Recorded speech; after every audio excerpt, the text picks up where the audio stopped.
গরিবের বাড়িতে কিছু শেষ হলে যা হয়। যা, কলগেটটা শেষ হয়ে গেছে। মা, কি হয়েছে? এখন আমার কলগেটটা শেষ হয়ে গেছে, তুমি একটা নতুন কলগেট কিনে এনে দাও না। কি?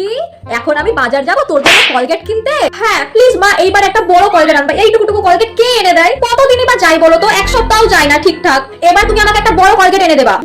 আবার বড় আনতে হবে? কই দেখি তোর কলগেটটা দে। নাও, ভালো করে দেখি তো। এই তো সেই দিন নিয়ে এলাম, এক সপ্তাহ হয়নি এখনো। দাঁড়া, কাঁচিটা কোথায় রাখলাম? পেয়েছি, দাঁড়া। এ কি কাটছো কেন ওটাকে? দেখ, এর ভিতরে এখনো অনেকটা আছে। এটা দিয়ে তোর এখনো এক সপ্তাহ হয়ে যাবে, তারপরে আবার কিনে এনে দেবো নতুন একটা, ঠিক আছে? হ্যাঁ, এটার মধ্যে আর কি আছে? আমি মাজবো না দাঁত, তুমিই মাজো। দাঁত যা পরিষ্কার আছে এটাই হবে। ব্যাং ভালো লাগে না, তুমি যাও দেখান দিয়ে। মেয়ে টেস্ট দেখো না, মাজতে হবে না দাঁত। লোকের সামনে যখন যাবে তখন এমনিতেই লোক পালিয়ে যাবে। ভালোই হলো, আমি মেজে ফেলবো। আবার দাঁতগুলো একেবারে টাক টাক টাক টাক করবে। মাজতে হবে না, তুই যা।